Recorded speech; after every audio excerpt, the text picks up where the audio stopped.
to avoid thinking is that this is the only cognitive learning theory out there. It's not. It's one. It's easily understood. It has a good sequence to it. But again, it's not the only perspective. Graduate students, as you think about your projects and how you might want to integrate this, this works really, really well. But it's not the only cognitive view that you can use. So with that said, let's go ahead and get to one of the things we're going to do every single time we present a learning theory. And I think this will help you study, is we're going to compare and contrast the views. So in class on Monday, we talked about behaviorism and the behavioral view and the tenets that go along with associative learning, operant conditioning, and classical conditioning.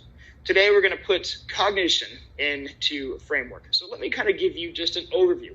So if we go back to Monday, behavioral view, it looked at external events as the cause of changes in behavior. External events as the cause for changes in behavior. So let's go down the behavioral view column.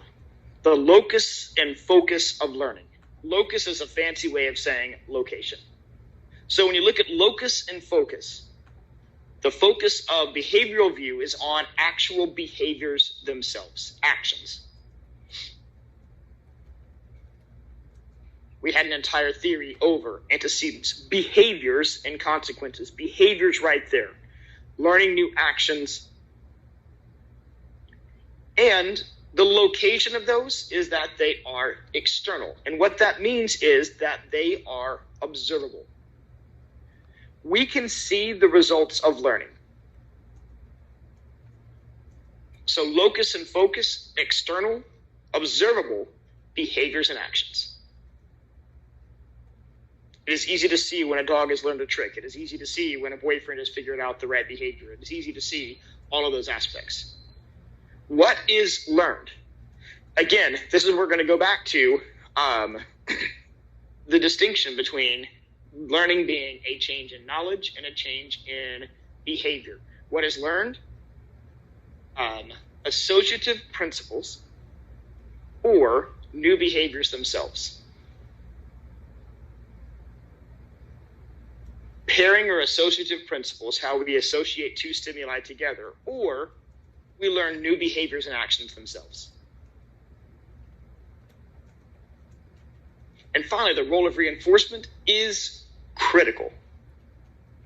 We will not learn new behaviors or learn to associate two things together unless reinforcement is present. Reinforcement is the pairing principles of associative learning. Reinforcement is either consequences or other aspects that reward certain behaviors, discourage other behaviors. In the behaviorist view, though, learning of behaviors is contingent upon reinforcements. It won't happen unless those exist. From cognition standpoint, completely opposite. And we're going to kind of see this unfold today. The locus and focus of learning, it is internal. What is learned? Knowledge.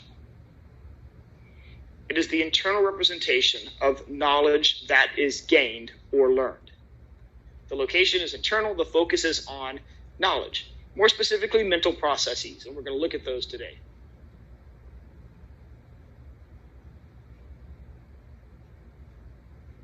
Again, what is learned goes right back above. We gain new information, the acquisition of knowledge.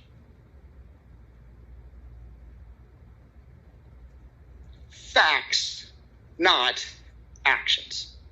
The ACT is in that information, but it doesn't have the full actions. It is factual information. Now, factual information can be data, but it can also be actions. We're going to look at the differences between descriptive knowledge and procedural knowledge and all those type of things today, or maybe on Monday. Finally, the role of reinforcement. Reinforcement is just one type of way that the learning process can be enhanced. One type of way that the learning process can be enhanced.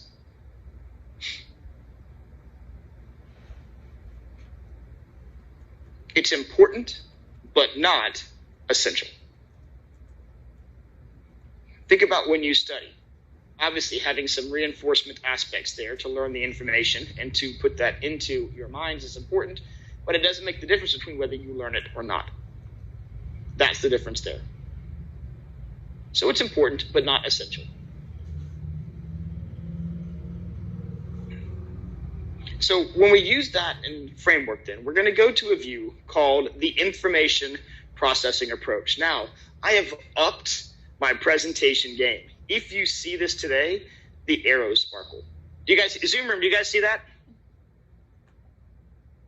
Yes. Oh, isn't it cool? I mean, just marvel at that for a second. This is the magic of interactive educational technology at work. The arrows are important. When you look at this, I didn't spend my time figuring out how to animate all these little dots and pixelate them, picking all the, no, I didn't do that. I mean, that was just kind of a built-in animation thing for this slide. But we're going to see some labels: sensory memory, working memory, long-term memory. This is an introduction to the information processing approach. So the information processing approach is a model. It is a theorem. It is an explanation of how we acquire knowledge.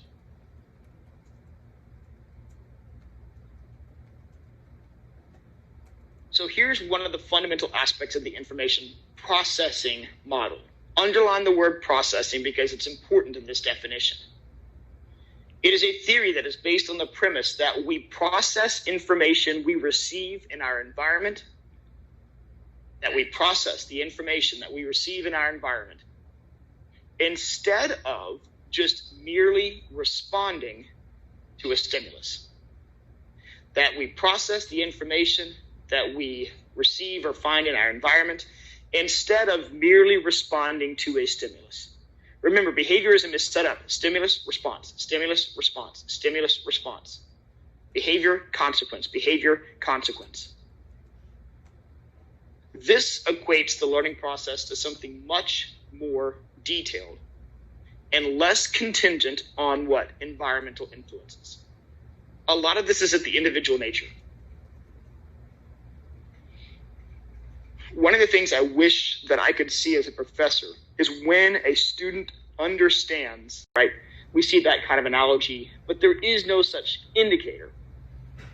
Rather, it has to be theorized as to the way that we acquire information after first initially being exposed to it. So that's what this model sets out to do. And one of the things that I like about this is it equates it to something that you guys are very familiar with. In fact, the proponents and the people who put together this model have equated the human mind to a computer. That's the analogy they use. It's a simplistic comparison, but it's a really effective analogy, I think, to really help basically engage in three principles of organizing information. Number one is encoding. This is the initial time that we first encounter information. What you are doing right now, if you are writing notes or typing something in, you are encoding the information. You're gathering the information and you're preparing it for further use.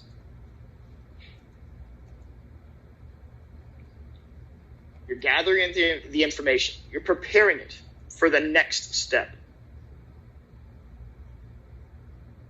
That's the encoding process. The encoding process is really fascinating. We'll look at some features of that here in a second. How we decide what to pay attention to, how we decide to give importance to some stimuli and not to others. All of that has to be done. But what you're doing right now is encoding. The words that are coming out of my mouth are the stimuli. You are processing it. That's the encoding step. Now, this is color-coded for your convenience, except for those who are colorblind, like me.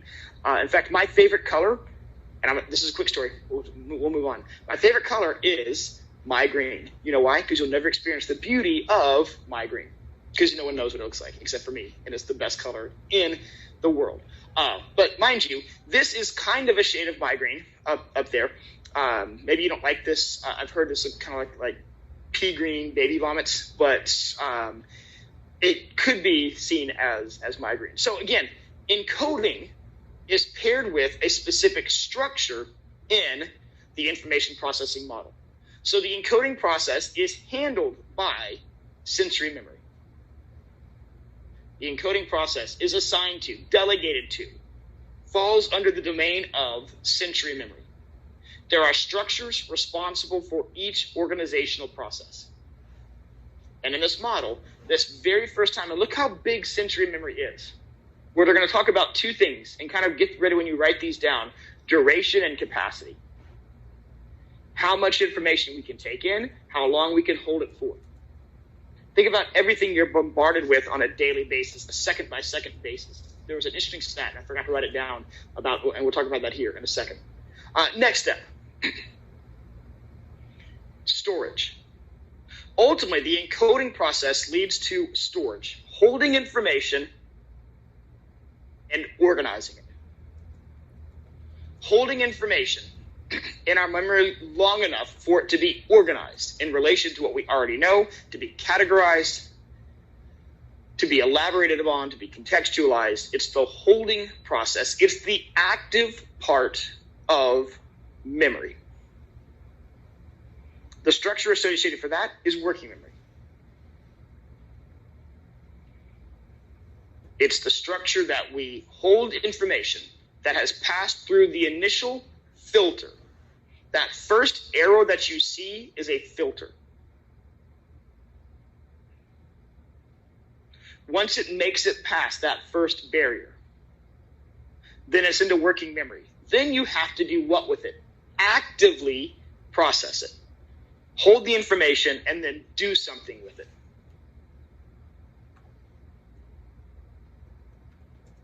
That gap you see between these two arrows, working memory going in, long-term memory coming back out, is the whole process of learning.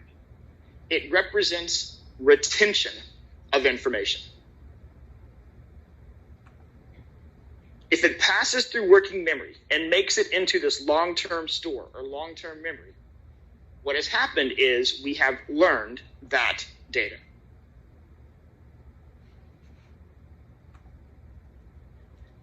Now, the true test of whether we have learned it is with this last step. Can we retrieve it when necessary? Retrieval means getting or gathering information when needed. Recalling information. Being able to reproduce information. So the retrieval process is retrieving something from our memory storage. There are over 10,000 associated.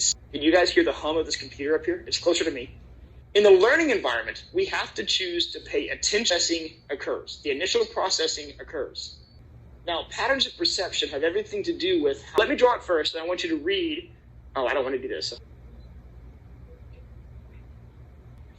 But no, Brianna Tully.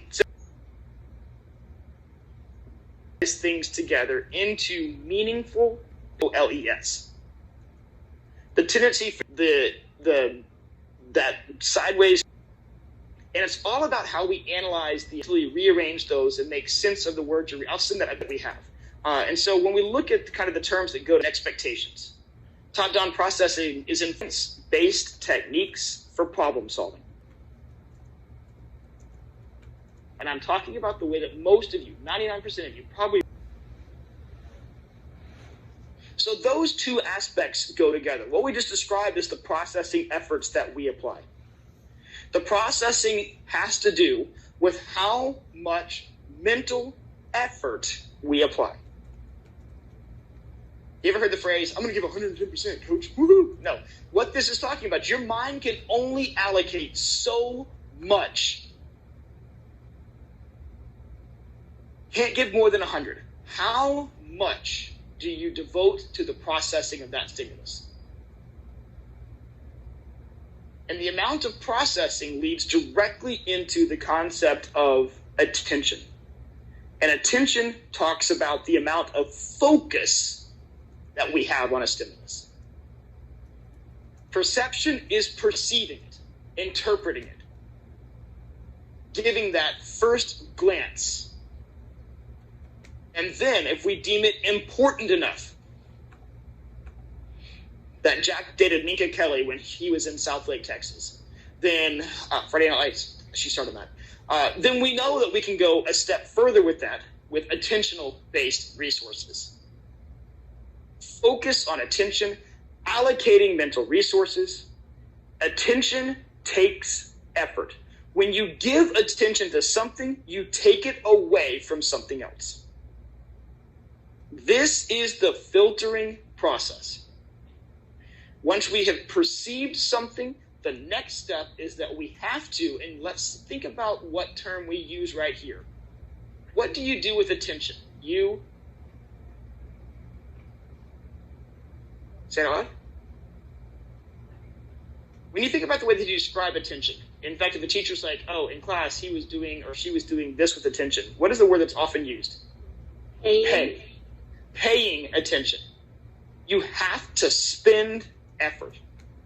That's actually an intentional word, and I like using that in the context. You must pay attention. Why? It goes beyond perception, and you have to apply mental resources. For how many of you guys are distracting? Someone left their water cup here. Attention takes effort and is a limited resource. And so once we put our mind to something, then that's when it goes to this next level. Attention is that great filter. Now, we can free up attentional resources. Attention can be influenced by previous experiences and what we already know.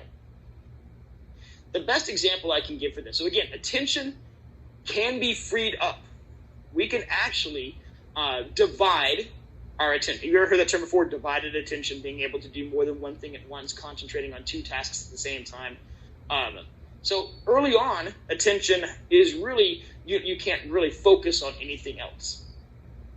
But with prior experience and previous knowledge, we can actually free up attentional resources.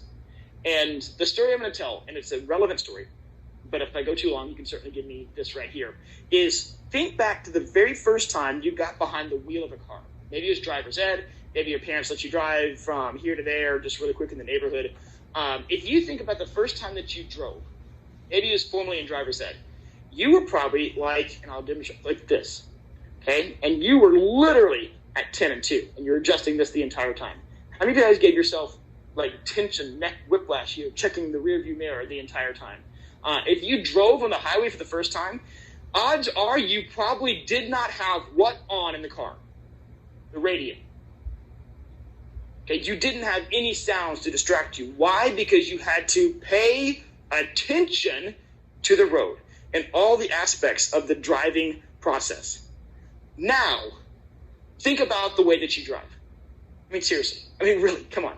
I mean, when you think about it, what are you doing while driving? Most of you have this out. Some of you are eating, other things, because guess what? That is an automated response.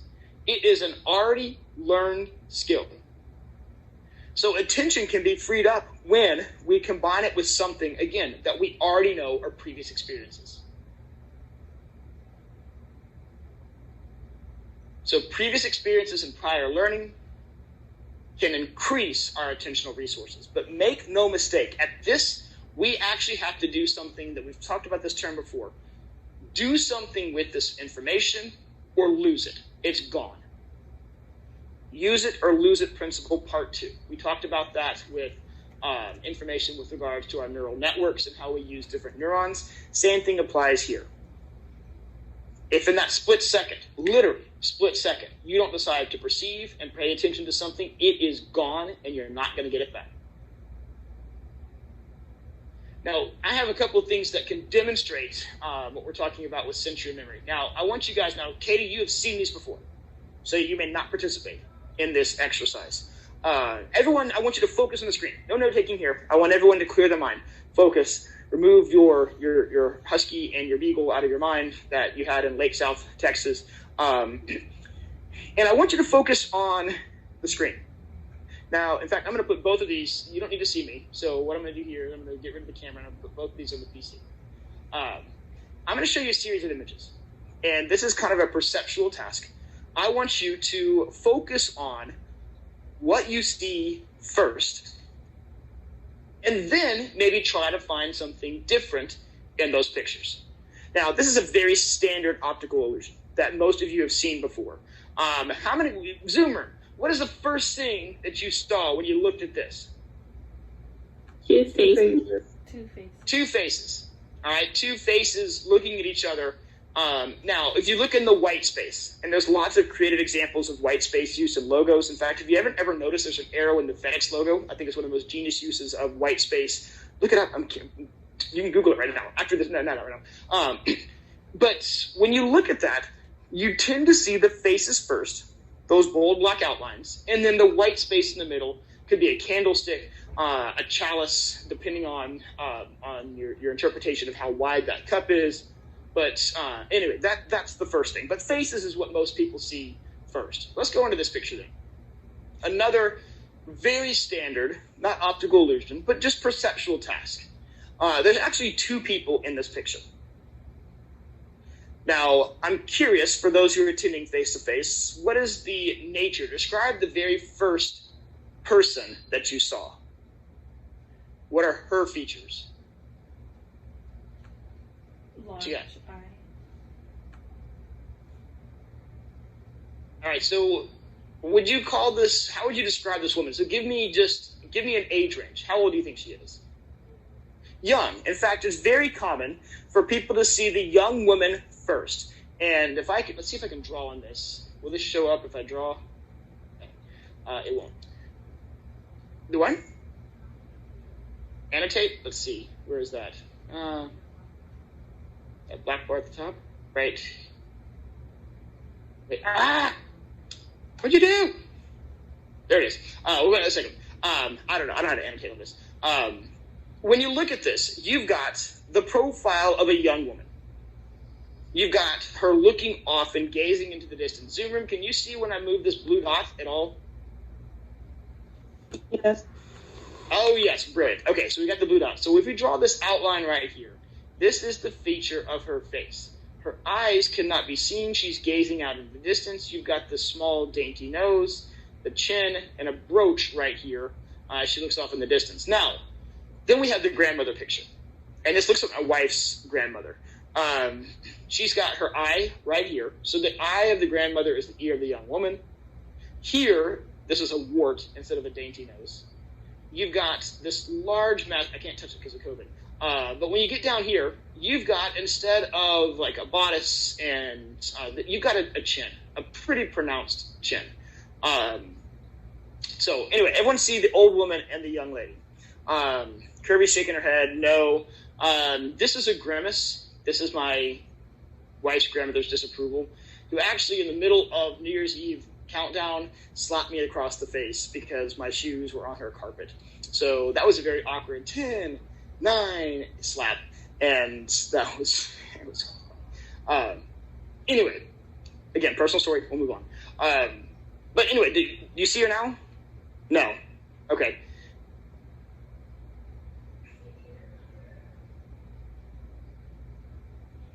Yeah, I mean, you would kind of say that. I'll send it to you after class. I think you'll be able to see it. All right, so this one is one of my favorite. Now, what you might say with this picture, first of all, what's the first thing you saw? When you look at this on this top-down type processing, really quick analysis, what do you see? Okay, usually most people see a large kind of Grecian philosopher, crazy big face with the wavy hair, a bust, maybe it was a poet, Einstein. But then I heard someone say, look at this stuff. Isn't it neat? I mean, wouldn't you think my collection's complete? Wouldn't you think this picture had everything? Gadgets and gizmos aplenty. And it's got who's-its and what's-its galore. And thingamabobs, at least 20. But who cares? It's no big deal. You've got the fin of the merman right here. So here's for the mustache of this large bust of a figure. You've got the tail that's right there. This is the dude right here. I don't know if you want to name him or not. He's kind of like a Princess Leia hairstyle, if you will, right there. Now, the eye of the old man is what? It's a fish. And you start looking at all those details of the picture there. So, merman and old Grecian statue or bust. I like this one as well. Now, what do you guys see here? Katie, some of these are new for you because I actually try to switch these up across both classes.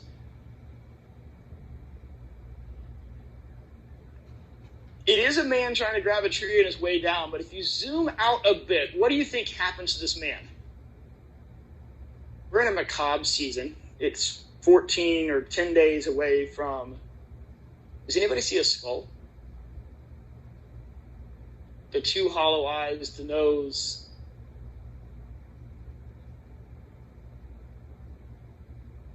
So the first thing you see is actually it's different. Here, when you look at the features, one of the first things that pops out is, the dude who's grabbing two trees and falling down. You take kind of a glanced out view. And some of you are looking, I love the feature analysis you're doing because you're like, wait, what? And you're looking at it really, really carefully. It's the first snap judgment versus looking at the picture more carefully. I think if I zoomed out more on this, I think this is distorting it a bit with the screens because there's actually more of this picture that shows the greater kind of skull cavity and that type of thing. But this would be the eye of the skull, the nose, the other eye of the skull is over here, and then you would have kind of the teeth. But again, it's just kind of distorting it a bit. Let's hope the next one isn't. Now, what do you see here? Kind of a play on the first one, right? Old people looking at each other, right? Old people looking at each other. But when you look further, you actually see two what? Caballeros that are sitting there playing in a street where you've got a woman who's approaching a doorway.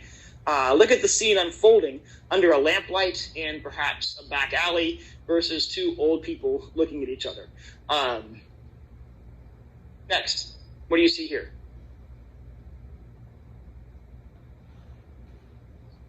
A man. What color eyes does he have? Yeah, brown eyes, right? Mm-hmm. Same thing with the mustache. But you look closer, you see kind of a pastoral scene. A shepherd watching a flock and all of this. This is all about patterns of perception. Here's a really cool one. I love this picture. Can you find an animal that no one else sees?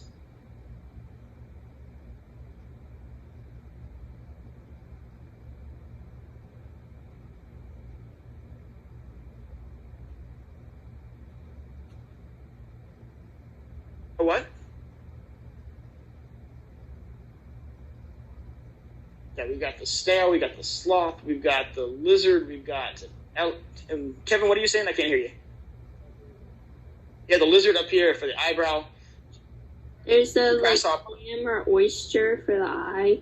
Yes, the clam or oyster for the eye with the pearl right there in the middle. You've got the snail, the slug for the other one. Some people don't even see the little mouse or rat that's on top of here. That kind of forms this. You've got the dolphin. But let's face it. Why am I showing you all these faces? Because this demonstrates top-down versus bottom-up processing. What do you see right here? Yeah, a face. Okay, now, if I would have started with this slide, majority of you would have seen the word liar. Top left to bottom right, written cursive. Now, all of a sudden, you're probably seeing it. What this shows is that previous experience and expectations as to what to follow will influence attention. You just viewed, why do we spend all the time looking at faces? Just for me to show you this. Because when you looked at this, you tended to want to see a face. Even though if I showed you this slide first, the majority of you would have seen the word liar. Because why? You were used to seeing text on PowerPoints versus pictures. And in 5 minutes, what did I do? I shifted your attentional processes. I influenced how you perceived information in your environment. Because I'm cool. Not really. I mean, I'm actually a massive dork. But that's the process here. And some of you are like, wait a minute, that's not fair. I didn't know I was being tricked into attentional process. It's just how previous experiences, prior expectations, and anticipation of what's going to come next will, even if you think, oh my gosh, I've learned it this way for so many blah, blah, blah, blah, blah, what you immediately experience will influence your attentional processes. It's kind of cool though, right? I mean, that's just kind of our patterns of perception. So face the facts. Now, we're going to move into, we've made it past the filter. We are now in working memory. Congratulations. We have learned that South from Jack Lake, Texas, with his 2 camels, and all of that, we have put that into our memory, the working bench of the information processing approach. So when we look at working memory, it is actually where we do work. Duh, that makes sense. But the official definition is the interface where new information is held temporarily and combined and organized with knowledge that we've already learned. I'll repeat all that again. The interface where new information is held temporarily and combined and organized with knowledge that we've already learned. The interface where new information is held temporarily and combined and organized with knowledge that we've already learned. Here's the cool thing about working memory. It's got two roles. Number one, it is a temporary storage area. Now, a great trick question on your next test would be, which of the following is a structure of the information processing approach? And what I might put on there is something called short-term memory. That is not a structure identified with the information processing approach, but it really is a subcomponent of working memory, this temporary storage. And so when we talk about temporary storage, let me give you the capacity and duration. I don't have that on the slide, but that's important for each one of these structures. Capacity and duration. The capacity of working memory is limited. It is estimated that we can keep into our memory, or in our working memory, about 5 to 9 units of information. And the word unit is important. 5 to 9 units, pieces of information. How long can we keep it there for? About 5 to 20 seconds. 5 to 9 for 5 to 20. Actually, this is on a future slide, but I forgot the way I organized it. It's a little bit different.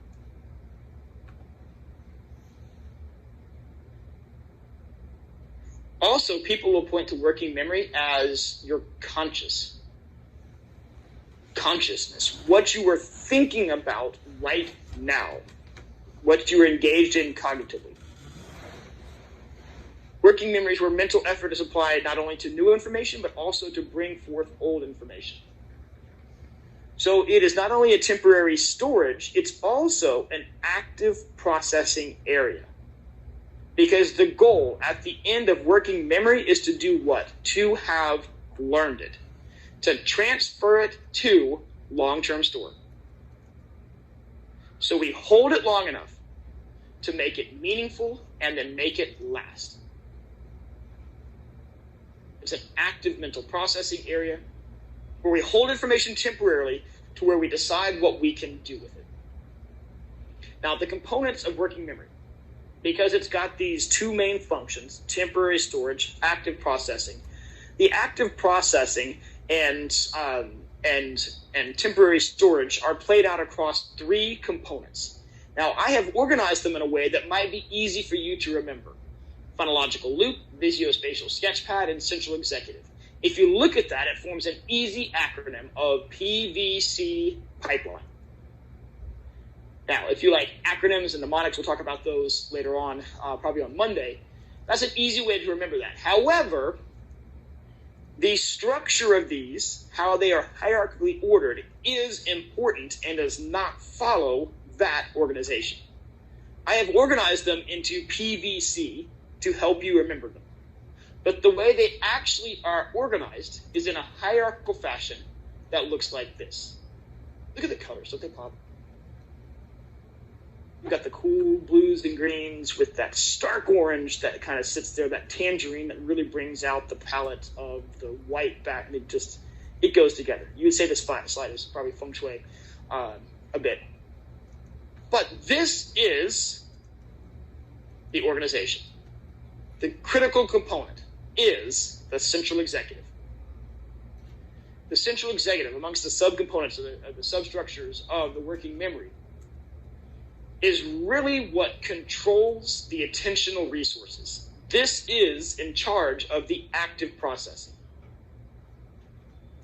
It decides what's going to be rehearsed, elaborated, worked on, transferred, what information needs to be applied to help us understand and remember it better. It allocates and partitions this workbench, these working processes. So what type of information is it kind of working between? The phonological loop. This is, and mind you, this is a theoretical assumption. I mean, this is what one theory holds with this. Phonological loop is where we process and hold verbal or acoustical information. Sounds.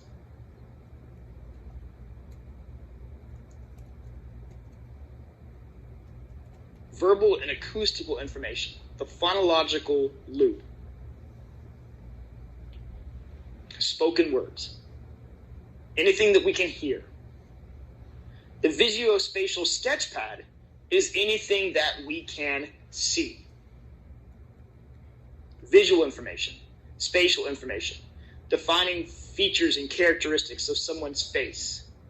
In fact, oftentimes, when you have somebody on a witness stand, you're asking them for a lot of this information.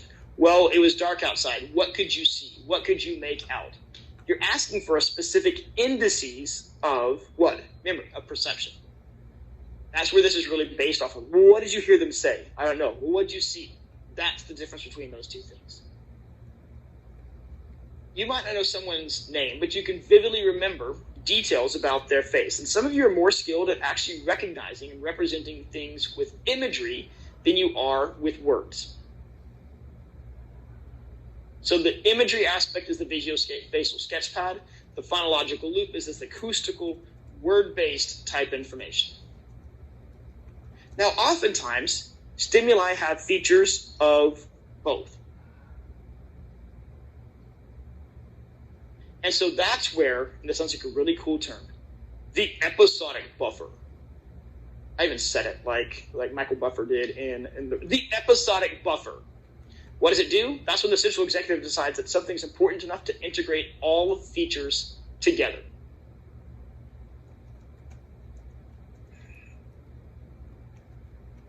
This episodic buffer ties in the processing of the features of the stimuli or attentional focus together. So you might hold them separately, consider them separately, but you process them as a whole. And that's where that episodic buffer comes in. It's how we have both a name and a face to somebody. We've integrated that together. That's what the episodic buffer does. Now, even though those things are bigger, you can think about that. The central executive is in charge of allocating resources. We can hold these information in, again, 5 to 9 pieces of information for 5 to 20 seconds. So this is where duration and capacity comes in. And this is where this was in the slide. I knew I didn't forget it. It's just kind of later on. I've organized it a bit differently for this presentation. So expanding our minds. Can we increase the duration of information that we hold in working memory? And the answer is unequivocally yes. Duration can be increased. The length of information can be increased through 2 processes. Number 1, maintenance. Maintenance is simply known as rote rehearsal. Repetition. Rote rehearsal. Before there were cell phones, if you went out to Hurricane Harry's and you found somebody that was a great dance partner and you wanted to call them again, you had to get their number. Now, there wasn't a quick smartphone to put that in. There was no QR code you could scan or anything else like that. You actually had to remember their name and number. And so if you were lucky enough to get someone's number, you took the nerve and you asked them, and then you realized you had nothing to write it down with. What did you do? The entire time on the way back to your table or to your car, you repeat 8675309, 8675309, 8675309, and you repeated that over and over and over again. That's what maintenance rehearsal is. You were trying to extend that 5 to 20 seconds. Because if you know that you don't have it activated, it's gone. There's no promposal, there's no hashtag wedding name and all of the stuff that didn't exist when I was, thank goodness, dating. That's real stress now. In fact, is that a consideration as to what your hashtag is going to be if you're going to be considering? I've even seen people like, not going to work out, the hashtag doesn't work, type thing. I mean, that's just really kind of relationships in 2020. But that's maintenance rehearsal. Elaboration is much more sophisticated. What elaboration is you find ways to connect it to things that you already know.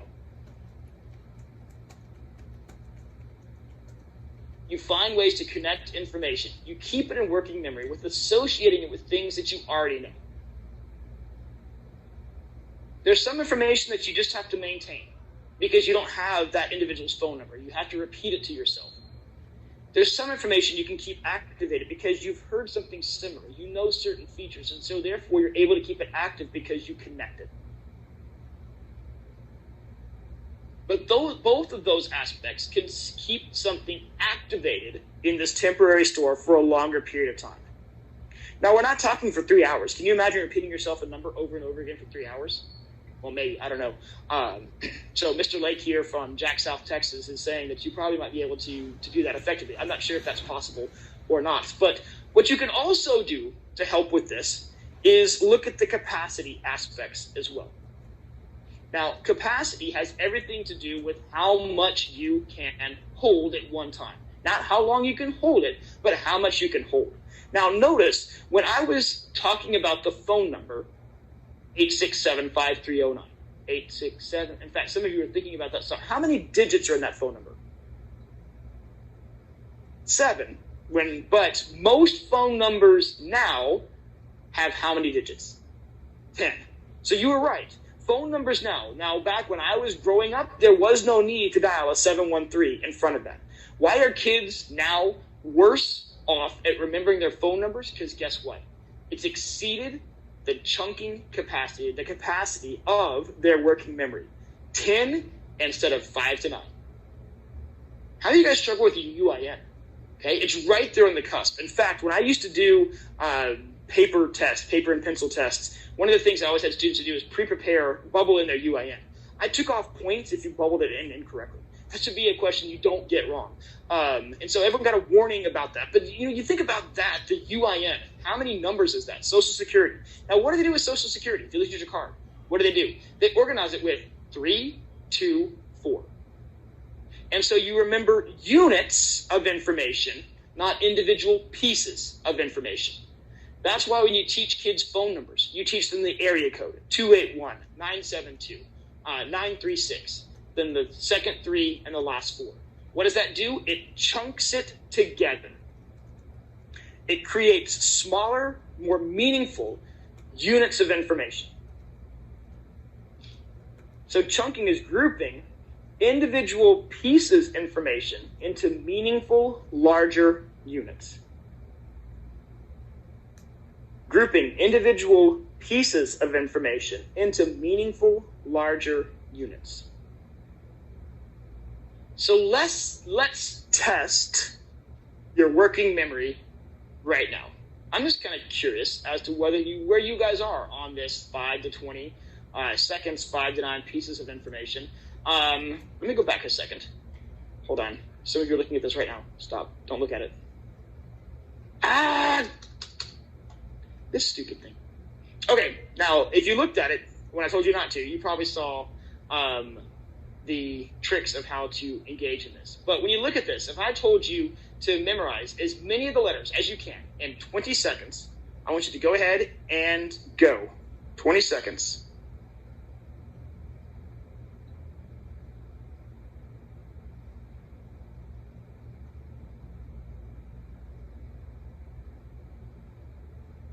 Ten seconds remaining. If I told you this is worth bonus points, you might put a more attentional capacity towards it even more. One of you is going to be called upon, either in the Zoom room or live, to be able to repeat these letters. 5, 4, 3, 2, 1, and stop. Now, before I go back, I would like everyone to go ahead and repeat after me. We're going to recite the alphabet. Now, I don't want you guys to do what is known as elemental P. You've actually got to say every syllable correctly. So I want, in Zoom room, let me hear you, because we're going to be doing this together. So I'm just going to kind of facilitate this. Are we ready? So let's just see, before we even have to recall the letters, I want to make sure that you actually know the letters. So let me hear you say each one of them one by one. Here we go. Ready? A, B, C, D, E, F. Some of you are F, G, H, I. There it is. J, K, yep, L, M. It's kind of a weird auditory experience. Right? N, O, P, Q, R, S. I heard that one. S. T, Q, E, B, W, X, Y, Z. That was a really cool experience. Okay, now, does anybody have all of those letters? Does anyone think they've got them? Think they have them? Think I have it? I think.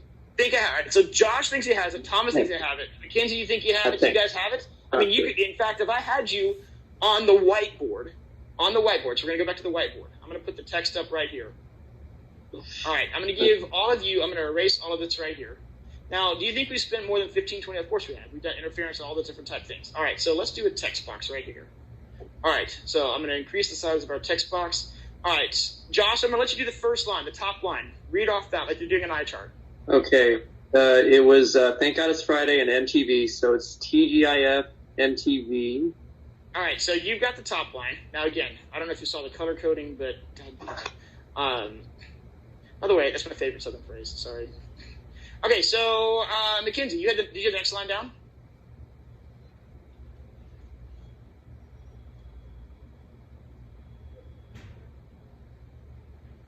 All right, so KO. And then BO. There it is. Okay. I didn't space these properly. All right, so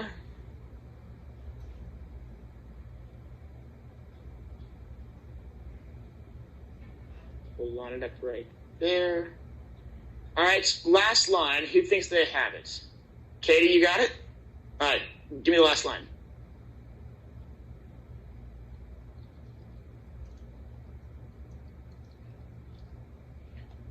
All right, and I think you guys are right, but we'll kind of put that in there for posterity's sake. Now, one of the things that I revealed to you too early, I hate this blue bubble. Quit it! There it is.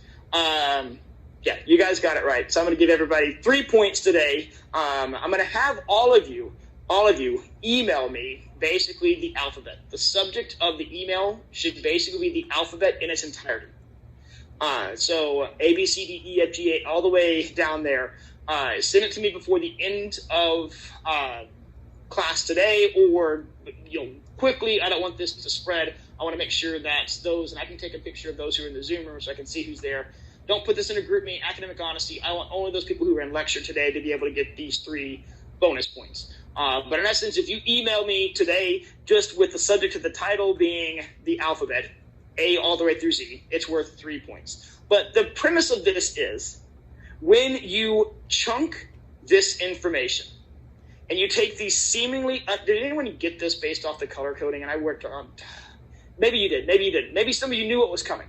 But TJF, MTV, that takes a stream of 7 letters, which is right there in your chunking capacity, and it makes it, what, 2? From 7 down to 2, which means you can focus on knockout. And then BFFEL, which is like best friend forever. What? I don't know. BFFEL, best friends forever, everlasting? No, I don't know. But one of those biffle type terms. And then you've got USA, patriotism, #America, and you've got rolling on the floor laughing. So that's the demonstration of how you kind of increase your attentional capacities. Again, for 3 bonus points, make sure you email me the alphabet. Let me take a snapshot of my Zoom room so I can just look at the chat room and see who's here. Sourdough at all? Yes, he does. All right, hold on. I'm going to do this really quick. I can get Zoom room. In fact, if you're here face-to-face, let me just do this. This might even be easier. If you guys can start just a scrap piece of paper and just put your names on it, I think that's probably easier instead of having all this email alphabet type thing. Just section-based. So whoever's in your section, just get that down there. Zoom room, I'm capturing this as well, so I've got my cell phone. I've got you guys. So let me go back then to this. We'll cover this slide, and then we'll finish up with long-term memory on Monday. Straining your cognitive brain, cognitive load. This is the last thing we're going to get to today. When we talk about attention and resources and active processing, we can describe it in the terms of cognitive load. So cognitive load can be defined as the volume of mental resources needed to complete a task. And I know that papers are flying around here in in-person classes. We can define cognitive load as the volume of mental resources needed to complete a task. Volume of mental resources needed to complete a task.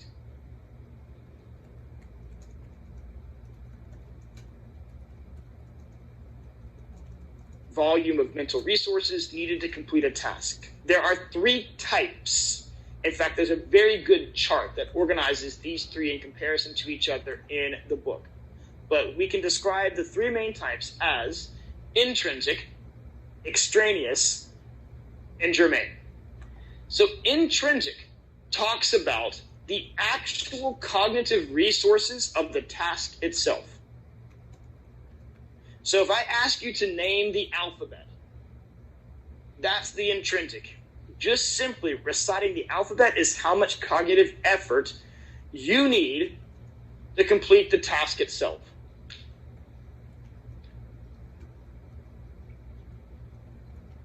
Now, when we look at extraneous, this is things that we actually have to filter out. Resources required to process a stimulus, but it's irrelevant to the task itself. In fact, I had somebody email me today. I gave a test in my adolescent development class today, and I had a student email me in panic saying, my roommate's dog will not shut up, has been barking for the entirety of the exam. I thought that they were going to be up. They were in their crate. She let the dog out. It crashed into the laptop. It unplugged it. The laptop died. She had all these issues, and it wasn't even her dog. That would be extraneous cognitive load. The barking of a dog, the yapping of a roommate, any of these sounds that you actually have to filter out to be able to concentrate. All of that was kind of, for those who were here, wasn't it neat to hear like just the neat little hitting of all those different, there's actually having to complete the recitation of the alphabet itself, but all these things that are extraneous to the task. The deepest process is known as germane. Germane cognitive load is when you're actually able to go beyond just the task itself and attach it or process it or organize it in accordance with what you already know. It's the deepest level of processing. I'm going to give you a tease as we get into the weekend. We're going to come back and we're going to look at the CEO processing of information. Contextualizing, elaborating, and organizing. This is what's represented by germane processing. It's where you really process for deep meaning. It's not just completing the task and reciting the alphabet. It goes beyond that and being able to attach it or add meaning to it beyond just the mere requirements of what's being asked. The deepest level of processing that represents CEO, contextualization, elaboration, and organization. And when you're able to engage in deep germane processing, this is where the information processing approach says true learning occurs. Because it has been integrated into your long-term story. Think about when you just acquire a term and be able to spit it out versus being able to fully understand what that definition is and be able to use it. That's why I write a lot of contextualized based test questions. It's the difference between intrinsic processing and germane understanding. And that's at the root of what learning is all about. And that's where we're going to stop for today. I knew I had no prayer of getting there, but what this probably means is we're going to probably have about a 35, 40-minute lecture on Monday, which means you're out a bit earlier that day. So Zoom room students, no need to email the alphabet. Some of you might have already done that. Kevin and Ryan, I don't know if you guys have a sheet of paper. You can add your names to one of the sheet of papers that you see over here. I know that there was here in our middle section things that were circulated around. I've got a way to capture that. Again, one of the things I want to talk about, bonus points and participation points, you don't see them show up in eCampus because it throws off the entire calibration of your grade average and that. It's not something that everyone had. But I keep a separate grade book, grade sheet, and I enter those. You will see those before the end of the semester. I'm going to put them in as a bonus points column or category. So don't think that they just completely disappear. So people who got points are raising hands and all that type of stuff. I keep that in my office. And if you don't see it pop up in eCampus, don't worry. One of the first things I'm going to do when I get back is make sure that these are entered into my spreadsheet, which is just like my green. It's the most beautiful thing you'll ever see. So we are done for today. I will see you guys. Have a great weekend. Stay safe if you go home. Stay safe regardless. We'll see you guys back here on Monday for the completion of our cognitive learning lecture. So if you've got a sheet for attendance, give that to me. Thank you guys very much.